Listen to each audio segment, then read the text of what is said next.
Il y a tellement de choses que j'aimerais partager avec vous durant ces prochains jours, en fait, des choses que je dois partager avec vous. Mais je ne pouvais pas commencer sans celle-ci, celle que je vais vous dire aujourd'hui. Elle bouillonne dans mon cœur depuis quasiment une semaine. Ce n'est pas long, c'est vraiment très très court. Je pense que ça prendra peut-être 5 7 minutes. Bon, je ne veux pas non plus trop m'avancer, mais je tenais vraiment à partager ce qui va suivre. Bienvenue sur Reviens à ses pieds ou Bienvenue à ses pieds, tout simplement. Que Dieu vous bénisse, c'est le prophète Marc et je vous accueille chez moi. Que Dieu vous bénisse.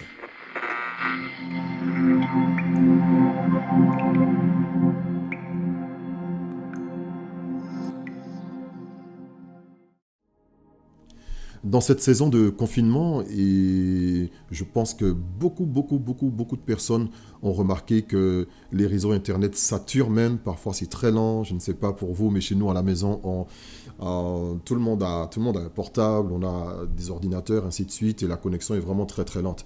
Et les réseaux sociaux explosent parce que tout le monde s'y retrouve, tout le monde s'exprime. Des journalistes, des musiciens, des bricoleurs, des sportifs, des politiciens, des prédicateurs, des prêtres, enfin tout le monde se retrouve sur les réseaux sociaux pour s'exprimer. Chacun utilise cette plateforme à sa manière pour exprimer ce qu'il ressent. Et d'ailleurs, on y voit de très très belles choses. Je crois que cette période de confinement a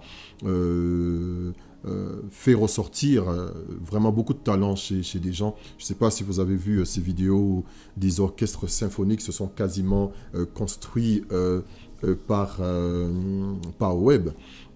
Il y a des cours qui sont donnés par web, donc pour tous ceux qui ont des enfants, vous savez de quoi je parle. Donc les cours de maths, de techno, de physique, de sciences appliquées, tout se fait sur Internet et la consommation est tellement énorme que on craint la saturation. Et dans tout cela, il y a bien sûr, les prédications qui se font, comment dire ça, des worship teams, des groupes de louanges qui se font sur le web. On voit des prédications. Bon, ça a quand même existé depuis très très longtemps. Le confinement a révélé encore plus. Vous savez, il y a des ministères qui ne croyaient absolument pas dans les ministères online, dans les ministères par les réseaux sociaux. Il y a des pasteurs, de grands pasteurs connus avec de très grandes églises qui étaient contre cela, qui disaient aux gens: on ne peut pas rester à la maison, on ne peut pas adorer à la maison, on ne peut pas écouter la parole de Dieu à la maison. Enfin voilà, en jetant quasiment littéralement la pierre sur les gens qui restaient chez eux et qui écoutaient des prédications par webcam, par Facebook ou YouTube, pour dire les noms tout simplement. Et aujourd'hui, ces pasteurs se retrouvent chez eux à donner des prédications et à être avec leur piano en train de donner la parole, de partager la parole de Dieu. Donc, c'est aussi une leçon pour tout le monde de ne pas jeter la pierre sur les choses que l'on ne connaît pas. Une fois, je me rappelle, dans une église, il y a un pasteur qui disait: si tu es d'accord avec ce qui se fait, tu participes de tout ton cœur. Mais si tu n'es pas d'accord, tu t'assois et tu fermes ta bouche. Et ça, c'est une phrase que moi-même, j'ai reprise dans mes réunions, surtout quand on est dans le prophétique ou dans des ministères de puissance, des ministères de guérison ou d'onction avec de très grandes manifestations. Parfois, il y a des choses qui sont spectaculaires et c'est vrai, on ne sait pas trop si c'est... Est-ce que c'est Dieu là ou est-ce que c'est pas Dieu? Donc, moi je dis aux gens, je répète ce que ce pasteur avait dit. Si vous êtes d'accord, si vous êtes vraiment d'accord, vous êtes convaincu de ce qui se passe, allez-y, sautez dedans, plongez dedans. S'il y a la moindre réticence, asseyez-vous et ne dites rien. Regardez juste, ne parlez pas contre, enfin de peur de parler contre une action du Saint-Esprit. Et j'ai trouvé cette phrase-là très bien parce qu'elle porte de l'équilibre. Et c'est ce manque d'équilibre que nous avons maintenant dans le corps de Christ, c'est que il y a tellement de choses qui se font et on a du mal à reconnaître qu'on ne peut pas tout savoir sur tout. On ne peut pas tout connaître sur tout. Et parfois, il y a des mouvements, il y a des mouvances, il y a des choses qui se font où Dieu ne nous a pas forcément parlé en avance, où Dieu ne nous a pas forcément avertis ou expliqué. Mais ce n'est pas parce que nous n'avons pas reçu une vision, un rêve, une parole de Dieu sur ce mouvement qu'il ne vient pas forcément du Seigneur. Donc il y a ce mouvement ce phénomène, de online, d'être en ligne sur Facebook, sur Periscope, sur YouTube. Il y a des logiciels qu'on appelle Zoom qui existent depuis des années, en fait, mais que des gens découvrent actuellement. Ce n'est pas parce que des gens le font que ce n'était pas de Dieu, que des gens l'ont fait, que ce n'était pas de Dieu. Par exemple, dans les années 90, des prédicateurs américains, ce qu'on appelle des téléévangélistes, utilisaient le moyen de la télécommunication pour propager la parole de Dieu. On peut citer des noms, on peut citer Oral Roberts, on peut citer des gens comme Benin, on peut citer même encore des gens bien avant, comme Catherine Kuhlman, des gens qui utilisaient tout simplement les caméras et les moyens de télécommunication pour diffuser la parole de Dieu. Maintenant, de nos jours, en 2020, tout le monde a un téléphone et tout le monde s'exprime sur tous les sujets.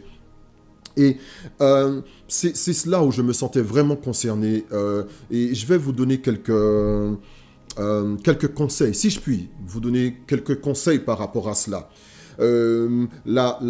L'effervescence, la montée, l'explosion en fait de la propagation de la parole de Dieu via les réseaux sociaux, c'est une vraie bénédiction pour beaucoup, beaucoup, beaucoup de personnes. Par exemple, de là où je fais ma vidéo aujourd'hui, voilà ma vidéo, je suis en province, je ne suis pas dans une grande ville de France, je suis en province. Et dans ma région, il y a des campagnes, il y a des lieux dits, il y a vraiment des lieux retirés. Et c'est difficile pour certaines personnes de prendre leur voiture et d'aller dans un lieu où il y a une assemblée. Et ces gens-là ont un téléphone. Donc, de chez eux, ils peuvent regarder et prendre ce qu'ils ont à prendre et ensuite prier. Je crois fortement en cela. Il y a une réelle bénédiction. On peut entendre tout type de prédication et tout type de louange. D'ailleurs, je vais vous faire un aveu. Avant qu'il n'y ait le confinement, avant que le confinement ne soit décrété par le président français, qui, je crois, a été peut-être l'un des premiers. Il y a eu la Chine, le Japon, et au niveau européen, nous avons été quasiment les premiers à faire le confinement. Avant qu'il y ait ça, lorsque le Seigneur a commencé à me parler par rapport à reviens à ses pieds, j'avais fortement je sentais fortement le go, ce qu'on appelle le go de Dieu, pour mettre tout cela en place, pour remettre un système d'online, de prédication, de partage, d'enseignement de la parole de Dieu en ligne, et de faire des temps de louange, des temps d'adoration en ligne. Vous savez quoi ? Je pars en voyage, je reviens, le confinement est décrété, et là, boum, une explosion. Alors, je me suis dit, est-ce que c'était une vision que j'ai eue de ce qui allait arriver, comme quoi c'est une saison où beaucoup de choses vont se faire à la maison, ou est-ce que ça a été une coïncidence? Je ne sais pas. Mais tout ce que je sais, c'est que c'est le temps de Dieu pour s'exprimer. Maintenant, à côté de la bénédiction que cela porte, cela peut créer aussi une grande confusion. Pourquoi? Parce que aujourd'hui, tout le monde peut être une voix. Mais tout le monde n'est pas une voix autorisée. Tout le monde peut être une voix. Tu prends ton téléphone, tu as une application qui s'appelle Facebook, tu fais un live et tu parles dessus. Et tu dis ce que tu as envie de dire. Et on rencontre beaucoup de personnes qui disent ce qu'ils ont envie de dire. Et malheureusement, ce dont manque le plus le corps de Christ, ce ne sont pas des prédicateurs. Ce ne sont pas des pasteurs, ce ne sont pas des évangélistes, ce ne sont pas des prophètes. Nous en avons beaucoup, beaucoup, beaucoup, beaucoup.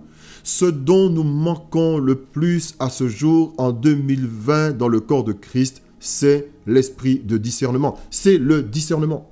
Le discernement. Le discernement. Être capable de discerner, est-ce que cette chose est vraie ou est fausse? Pour exemple encore. Je fais partie j'ai été mis sur un groupe, dans un groupe WhatsApp. On est au moins dans un groupe WhatsApp de gré et dans un groupe WhatsApp de force, ok? Et dans ce groupe WhatsApp, j'y étais de force.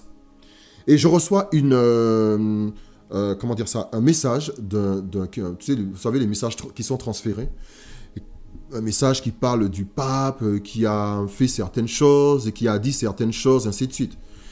Et j'étais attristé, pas par la teneur du message, mais tout simplement parce que ça venait d'une fausse plateforme, ce qu'on appelle une fake news, d'une fausse chaîne, c'était de fausses infos qui ont été fabriquées par des personnes mal intentionnées. Donc, ils ont créé une fausse chaîne YouTube sur laquelle ils ont fait passer de fausses informations, mais avec les vrais visages, avec les vrais visages qui étaient à de vrais endroits. Sauf que le message était faux. Et aujourd'hui, vous avez des chrétiens qui s'amusent à relayer. Et vous savez, vous n'êtes pas forcément... vous n'avez pas le meilleur rôle, en fait.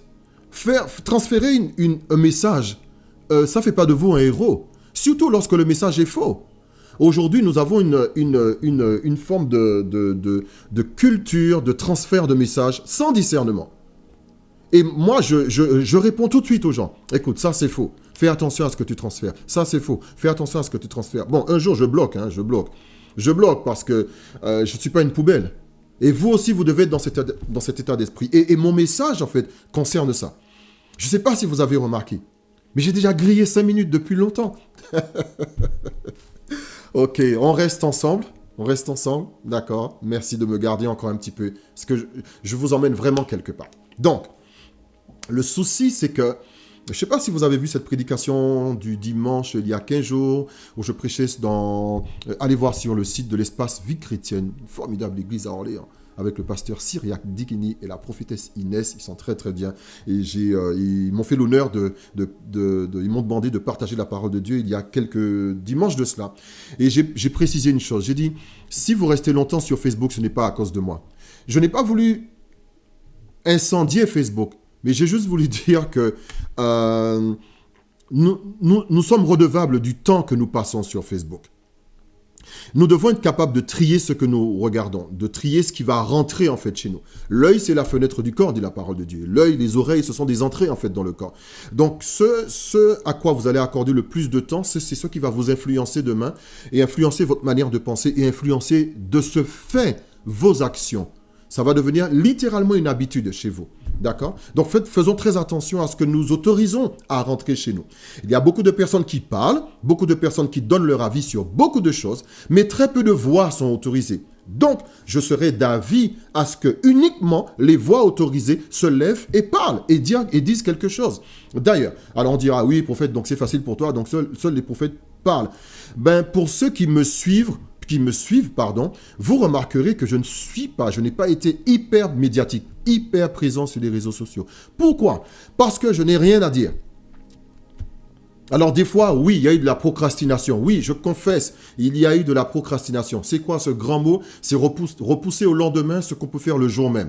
Reporter au lendemain ce que l'on peut faire le jour même. Oui, je l'ai fait, ça m'est arrivé. Mais aussi, quand il n'y a rien à dire, je ne dis rien. Donc, je ne prendrai pas mon téléphone pour faire un live pour ne rien dire. Ok? Donc, avis à mes confrères, hommes de Dieu, femmes de Dieu, n'ayez pas de honte. Si vous n'avez rien à dire, garde ton téléphone, shut down, éteins. Tu n'as rien à dire. Tu n'as rien à dire. Ne cherche pas quelque chose à dire si tu n'as rien à dire. Sous prétexte que d'autres aussi sont en ligne, toi aussi tu dois être en ligne pour montrer que tu es là, pour montrer que tu es dans le coup. Écoute, gars, si tu n'as rien à dire, ne dis rien.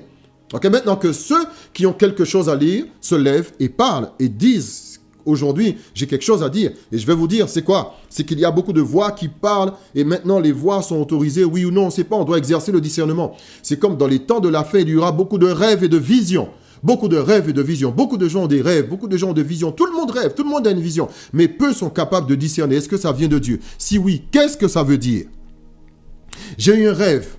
Oh, j'ai eu un rêve. Prophète, j'ai eu un rêve. Oh, de Dieu, j'ai eu un rêve. J'ai vu ça. Ok. Et donc, je ne sais pas ce que ça veut dire. Pareil, on a besoin d'explications, de discernement, de voir est-ce que ça vient de Dieu? Si oui, qu'est-ce que cela veut dire? À qui cela s'adresse-t-il? Est-ce que c'est pour notre temps? Parfois, tu rêves d'une chose, mais ce n'est pas forcément pour maintenant. C'est pour plus tard. Donc, en attendant, tu dois prendre le temps de discerner. Now, on va aller, je vais vous partager ce que je dois vous dire. Donc, j'ai commencé, mais on va aller un peu plus loin.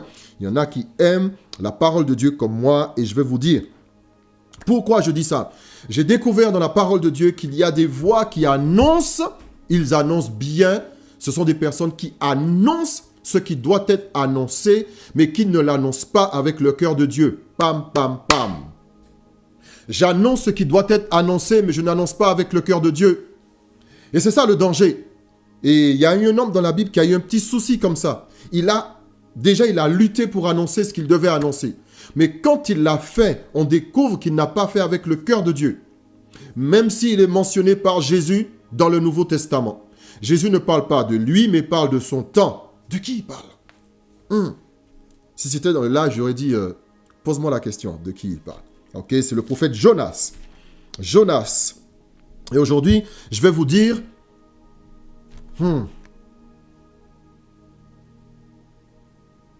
aimez le message de Jonas, mais ne fréquentez pas Jonas.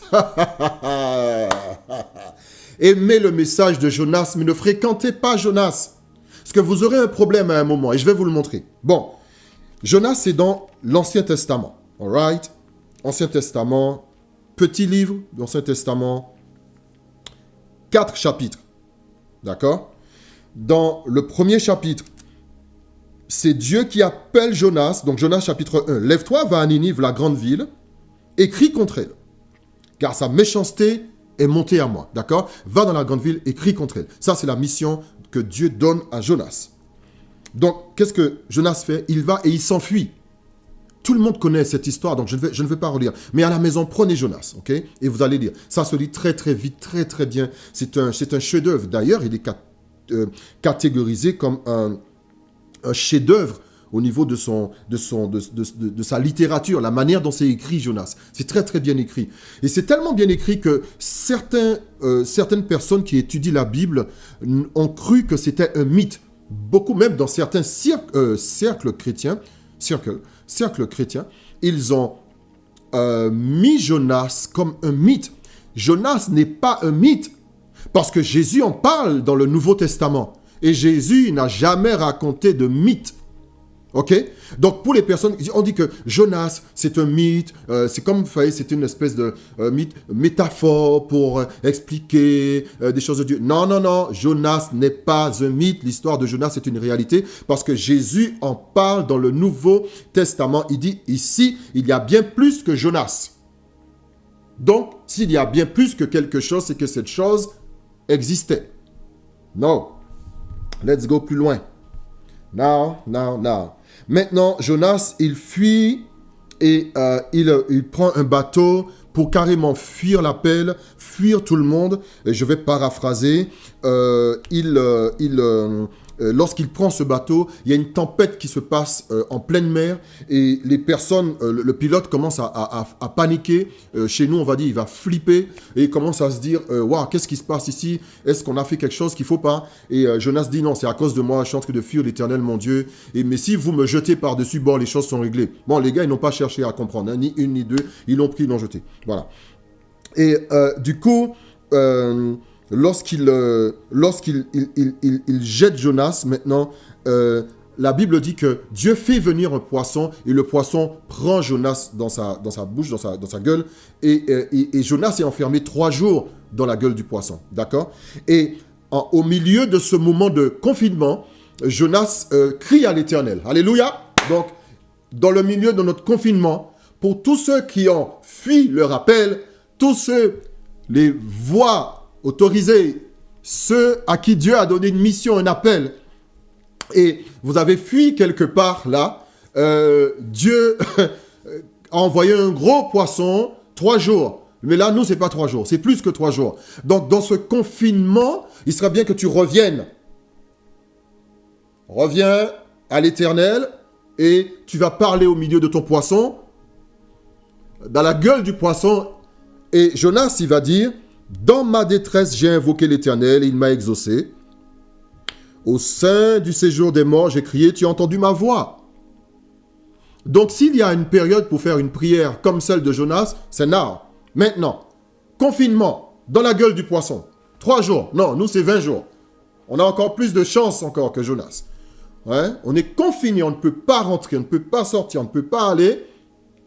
Dehors, si tu sors, c'est le requin qui te mange. Donc, tu restes là et tu parles à Dieu. OK? Qu'est-ce qui se passe après cette prière?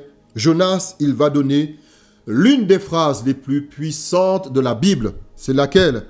Verset 10. Pour moi, je t'offrirai des sacrifices avec un cri d'action de grâce. J'accomplirai les vœux que j'ai faits. Le salut vient de l'Éternel. Le salut, on est en Ancien Testament, mais il y a un prophète qui dit le salut, être sauvé. Le salut vient de l'Éternel. Et automatiquement, Dieu il parle au poisson et le poisson relâche Jonas. Maintenant, une deuxième fois, Jonas donne une deuxième chance. Écoute, je prophétise dans ta vie dans le nom de Jésus. Si pendant cette période de confinement, tu reviens au pied de Jésus, le Seigneur te donnera une seconde chance pour ton ministère. Le Seigneur te donne une seconde chance pour ton ministère. Le Seigneur te donne une seconde chance pour ton mariage. Le Seigneur te donne une seconde chance pour ce à quoi il t'avait appelé la première fois, que tu as renoncé, que tu as fui. Mais écoute bien, dans cette saison, si tu reviens au pied de l'Éternel, quand tu reviendras à toi, tu reviendras au cœur de l'Éternel, l'Éternel parlera à la situation qui te libérera et une seconde chance te sera donnée. Est-ce que tu le crois? Si tu le crois, de là où tu es, tu dis « Yes, je reçois ». Alléluia, alléluia. Ouh, my God, même moi je veux. Je veux ça, je veux ça. Je veux une seconde chance. Est-ce que vous êtes comme moi? Est-ce que vous voulez d'une seconde chance? Bon, alors peut-être que toi tu ne veux pas de seconde chance parce que tu as déjà tout réussi. Mais tu connais certainement une personne qui a besoin d'une seconde chance et qui a besoin d'entendre ce que tu entends aujourd'hui. Tu sais qu'est-ce que tu vas faire? Tu commentes le like, tu commentes, tu dis merci prophète, tu transfères. Et avant de transférer, tu likes. Parce que quand tu le fais, tu envoies un message à YouTube, tu envoies un message à Facebook, tu leur dis, ce message il est bon. Ce gars, il vaut la peine d'être écouté. Cette parole vaut la peine d'être écoutée. Et YouTube va comprendre que, ok, vous savez comment ça marche. Hein? Je n'aime pas trop faire des choses dessus, mais c'est comme ça. C'est le système. Donc, partage à quelqu'un qui aura besoin d'entendre, qui aura besoin de savoir que le confinement, que c'est une bénédiction. Yes! Le confinement est une bénédiction. Deuxième aveu. Je vous fais le deuxième aveu. Oui, je sais, on a déjà explosé les... Je suis à plus 5 minutes. Ça, c'est du crédit. Je suis à plus 5 minutes, ok? Mais comme il n'y aura pas ça souvent, donc profitons-en, ok? Deuxième aveu. J'ai dit à ma famille, vous savez quoi? Je suis tellement content qu'il y ait le confinement. Et ma fille me regarde. Elle sourit. Mes fils me regardent. Ah bon? Ouais, je suis tellement content qu'il y ait le confinement. Pourquoi? Parce que je suis avec vous tous. Parce que je suis avec vous tous. Parce que je vous vois tous, les jours, avec moi. Je suis tellement content de vous avoir. Oh yes! Oh yes! C'est une bénédiction. Hors vacances, hors congé, hors vacances scolaires. Avoir son épouse et ses enfants tous les jours, voir ses enfants tous les jours, n'est-ce pas une bénédiction? Être avec son mari tous les jours, n'est-ce pas une bénédiction? N'est-ce pas une opportunité? Alléluia. Alléluia. Oh, thank you. Maintenant, cette personne, vous lui partagez la vidéo pour lui dire, écoute ça et reçois cela. On va plus loin. Jonas est libéré, il a une seconde chance pour proclamer que la destruction de Ninive. Il va dire, repens-toi, Ninive, c'est un peu ça. Lève-toi, va à Ninive la grande et proclame la publication que je t'ordonne. Donc Moïse, Jonas maintenant, il marche. Nous sommes dans Jonas chapitre 3, verset 4. Il marche, c'est une journée de marche, d'accord, hein, dans la ville, une journée de marche. Et il crie en disant, encore 40 jours, Ninive est détruite. Encore 40 jours et Ninive est détruite. Donc, les gens de Ninive, qu'est-ce qu'ils font? Ils croient en la parole de Dieu. Ils croient, publient la parole de Dieu et ils croient. Oh! Ouh, je suis excité. Je suis comme un fou. Vous savez pourquoi je suis excité? Pourquoi? Parce que la saison, elle est là. Halabakosata. La saison, elle est là. Laquelle? Celle où les cœurs, des cœurs, quelque part, sont prêts à entendre la parole de Dieu. Sans insister. Pourquoi? Parce que les situations parlent d'elles-mêmes. C'est un cadeau de Dieu. Oui, il y a des choses effrayantes. Vous direz, je ne suis pas en train de dire que les gens qui meurent, c'est un cadeau de Dieu. Non, non, non. Je n'ai pas dit ça. Non. Vous savez. Troisième aveu. Troisième. J'ai pleuré chez moi. Oh oui. J'ai eu les larmes chez moi. Quand j'ai appris que cette jeune fille de 16 ans est morte à cause du coronavirus, j'ai pleuré. Eh oui. Je ne suis pas en train de dire que les morts, c'est une bénédiction. Non. Mais je suis en train de dire que si tu ne profites pas de cette saison, les choses seront dramatiques. Parce que tu vas sortir du confinement aigri, triste, découragé. Parce que tu auras regardé la télé toute la journée. Tu auras regardé BFM. Je n'ai rien contre eux.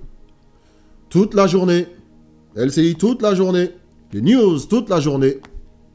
Et toute la journée, on te donne le nombre de morts. Quand tu sors du confinement, tu es découragé. Tu es dépité. Je ne suis pas en train de dire cela. Je dis que la saison, elle est bonne. Il y a quelque chose dans cette saison. Oui, il y a un signal de Dieu. Oui, il y a une parole de Dieu. Et je l'ai prophétisé et je l'ai prêché. Ce sont les douleurs de l'enfantement. Ce sont les douleurs. Mais tu peux faire quelque chose encore. Oh yeah. Soldat des derniers temps. Tu peux faire quelque chose. Ta famille, tu peux prier pour elle comme jamais. Si tu n'as pas de famille, si tu n'as pas de femme, si tu n'as pas de mari, si tu n'as pas d'enfant, prie pour tes collègues. Il y a quelqu'un que tu connais. Tu n'es pas Robinson Crusoe sur une île perdue déserte. Tu connais quelqu'un. Engage-toi à prier pour ta région, pour ta nation. Engage-toi.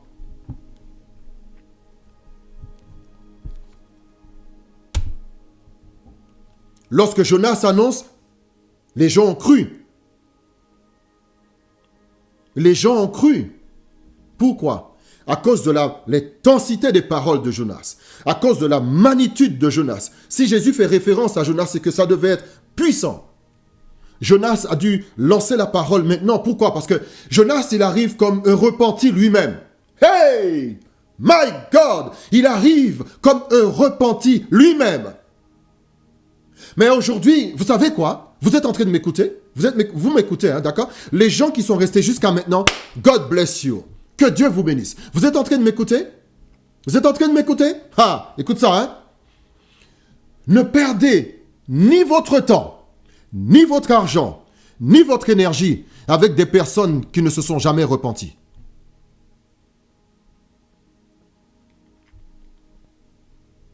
Ils ne savent pas ce que c'est vraiment. Vous savez de qui je parle?